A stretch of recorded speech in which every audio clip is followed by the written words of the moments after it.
అరే Roja cell phone signal last time Karnataka border లో చూపిస్తుందిరా. శివం పక్కూర్లో దొరికితే కర్ణాటక బార్డర్లో సిగ్నల్ ఎందుకు చూపెడుతుందిరా? అరే నువ్వు చెప్పిన తర్వాత నీ బాధ చూడలేక నాకు కూడా డౌట్ వచ్చి నేను రోజా సెల్ ఫోన్ ని ఎంక్వైరీ చేసిండ్రా. ఎంక్వైరీ చేస్తే రోజా సెల్ ఫోన్ నుండి ఒక నెంబర్కి 10 సార్లు కాల్ పోయిందిరా. రోజా మిస్ అయిన రోజు కూడా అదే నెంబర్కి మళ్ళా 2-3 సార్లు కాల్ పోయిందిరా. ఎవరిదిరా నెంబరు?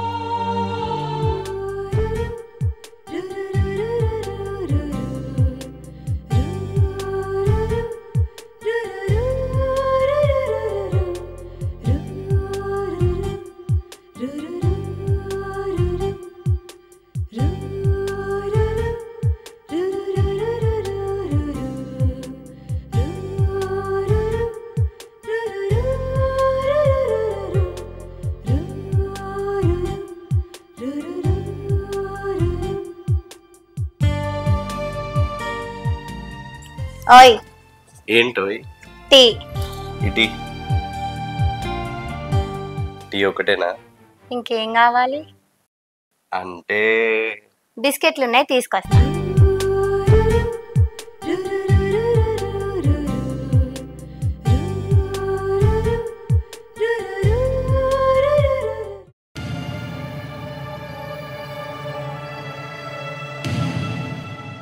నమస్తే సార్. నమస్తే.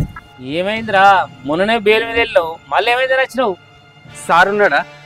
లోపట ఉన్నాడు.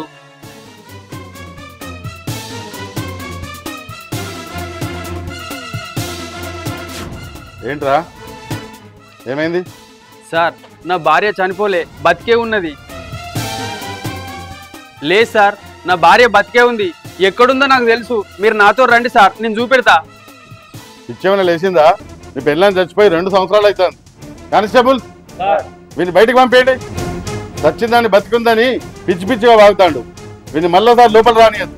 సార్ సార్ నా మాట వినరు సార్. నా భార్య ప్రేమించినంతో లేచిపోవడానికి చచ్చిపోయినట్టు డ్రామా ఆడింది సార్. నిజం సార్. సార్ పుట్టకూడదు సార్. సార్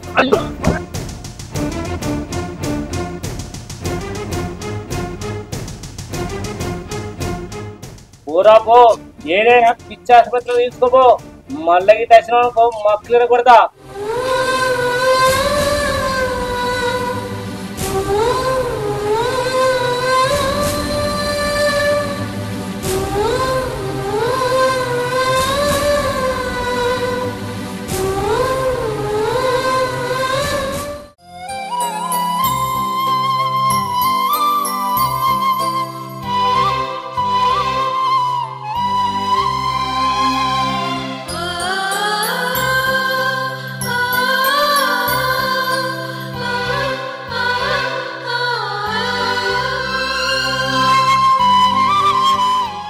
తమ్మి, నువ్వు ఎవరో నాకు తెలియదు కానీ నీ సమస్య ఏందో నాకు తెలుసు. ఇక్కడ నువ్వు కూర్చొని నా భార్య బతికే ఉన్నది నువ్వు ఎంత చెప్పినా గానీ వాళ్ళు వినరు. ఎందుకంటే మిస్సింగ్ కేసుని మర్డర్ కేసులో చూయించి నిన్ను జైలు శిక్ష చేయించారు. అది తప్పని కేసు పెడితే అది బయట పడితే వాళ్ళ ఉద్యోగాలు పోతాయి. ఒకవేళ నీ భార్య నిజంగా బతికి వచ్చినా ఆమె నీ భార్య కాదని చెప్తారు, నిన్ను నమ్మరు.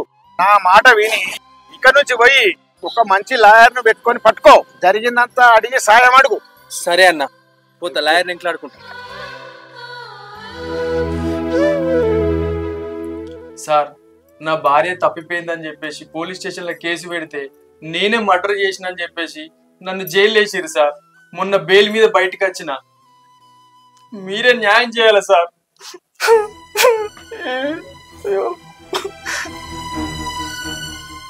నా భార్యని నేను చంపలేదు సార్. మీరు న్యాయం చేయాలి సార్. సరేనయ్యా, నీ బాధలో అర్థం ఉంది, కానీ నేను చాలా కేసులలో ఎంగేజ్ అయి ఉన్నా కాబట్టి నీకు టైం ఇవ్వలేని పరిస్థితి నాది. ఏదైనా నీ వకీల్ గారు నీకు మంచి టైం ఇచ్చే వకీల్ గారిని పెట్టుకుంటే నీకు ఖచ్చితంగా న్యాయం జరుగుతుంది బాబు. సరే సార్.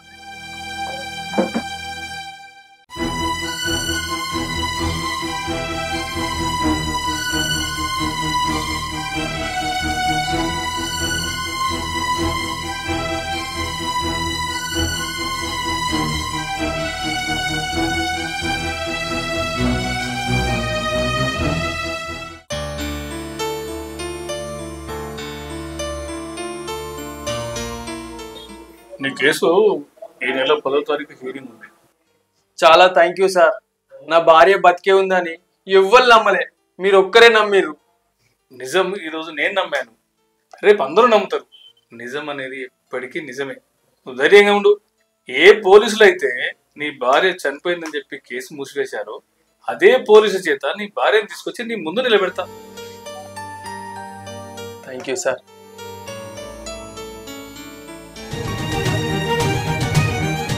ఏంటయ్యా వాడి పిల్లలు నిజంగానే బతికే ఉందా?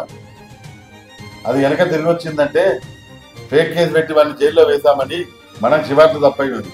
సార్, ఆ అనిల్ లాయర్ మూర్తిని కలిసిండట. ఈ కేసును ఆ జడ్జి ముందర పెడుతుండట. వాడి మాటలు ఇంత అంటే ఆమె నిజంగా బతికి ఉన్నట్టు అనిపిస్తుంది సార్. వాడు మిస్ అయిన భార్య గురించి మాత్రమే కేసు పెడతలేడు సార్. పోలీసులు సరిగా ఇన్వెస్టిగేషన్ చేయకుండా నన్ను హంతకుడని ముద్ర వేశారని కూడా కేసు పెడుతుంది సార్.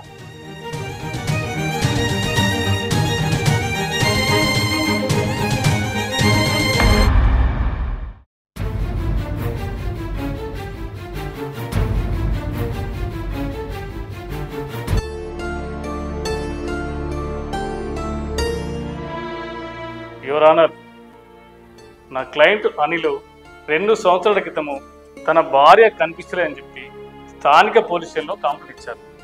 వెతికి పట్టుకోవాల్సిన పోలీసులే ఎక్కడో దొరికిన అనాథ శవాన్ని తీసుకొచ్చి నీ భార్య శవమని చెప్పి నువ్వే చంపావని చెప్పి చిత్రహింసలకు గురి చేసి బలవంతంగా నువ్వే చంపావని ఒప్పించారు. I objection your honour. చనిపోయింది వాళ్ళ భార్య అయినప్పుడు పోలీసు వారు ఒప్పించాల్సిన అవసరం లేదు. కన్నా తల్లిదండ్రులే ఆ శవం మా కూతురిని గుర్తుపట్టిన తర్వాత మళ్ళా బలవంతంగా ఒప్పించడం ఏంటి?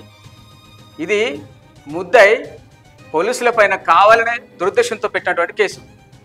ఇప్పుడే తేల్చేద్దాం పేపీ గారు.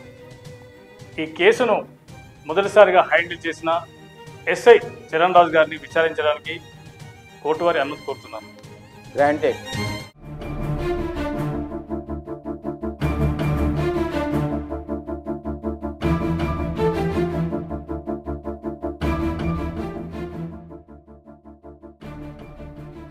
సార్, మీ పేరు? చరణ్ రాజు. 2 సంవత్సరాల క్రితము నా క్లయింట్ అనిల్ మీ స్టేషన్కి వచ్చి కంప్లైంట్ ఇచ్చారు తన భార్య కనిపిస్తుందని చెప్పి. ఆ కేసు గురించి మొత్తం డీటెయిల్స్ మీకు తెలుసు కదా? తెలుసు. నా క్లయింట్ హత్య చేశాడని మీరు ఏ ఆధారాలతో నిరూపించారు? కనీసం ప్రైమరీ ఎవిడెన్స్ ఉందా మీ దగ్గర? చనిపోయిన ఆమె పేరెంట్స్ మా అల్లుడే హత్య చేశారని చెప్పారు. మా విచారణలో కూడా ముద్దాయి ఒప్పుకున్నాడు. ఒప్పుకోలేదు, మీరే బలవంతంగా ఒప్పించారు.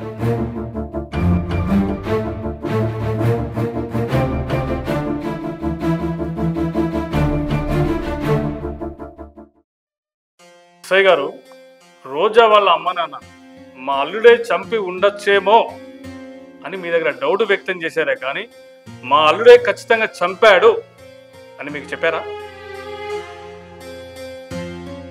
ఒకే ఒక అనుమానంతో ఎలాంటి ప్రైమరీ ఎవిడెన్స్ లేకుండా పూర్తి స్థాయిలో విచారణ చేయకుండా నా క్లయింట్ను చిత్రహింసలకు గురి చేసి ఒప్పించి 2 సంవత్సరాల నుంచి మీరు జైల్లో పెట్టించారు. Yes my correct or not? Tell me what.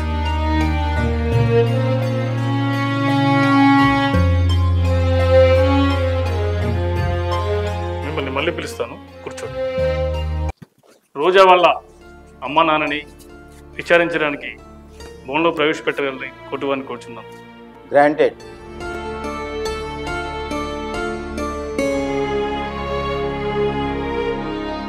Sir మీ పేరు?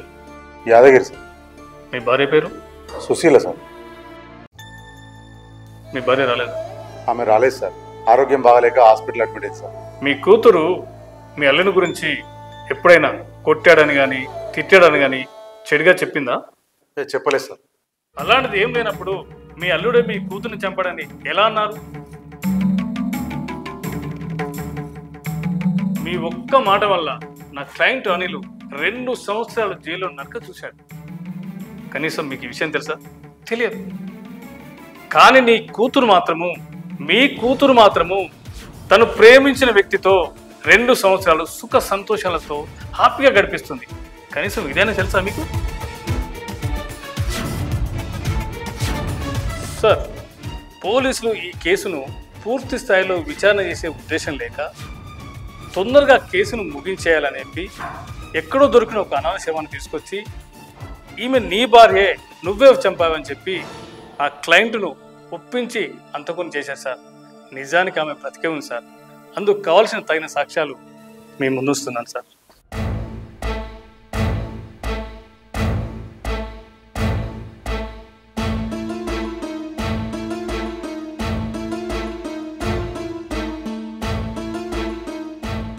సార్, శవం బతికొచ్చిందా, అసలు బతుకున్నామనే శవం అన్నదా, అది పోలీసు వారే తేల్చాలి సార్. 2 ఏళ్ళు జైల్లో నరకయాతం అనుభవించిన నా క్లయింట్కు సరి అయిన న్యాయం చేయాలని చెప్పి కోర్టు అని కూర్చున్నాం.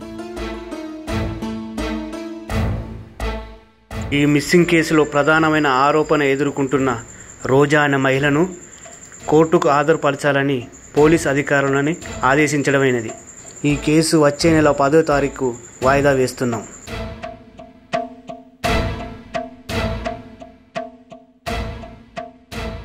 ఈ కేసులో విచారణ అనేది లేకుండా ఒక నిర్దోషిని దోషిగా ముద్రించిన పోలీసు వారిపై తగిన విచారణ జరిపించి చర్యలు తీసుకోవాల్సిందిగా పై అధికారులను ఆదేశించడం జరిగింది. తప్పుడు కేసులో అనిల్ దోషిగా మారాడని ఈ కోర్టు నమ్మి అతన్ని నిర్దోషిగా విడుదల చేస్తున్నాం.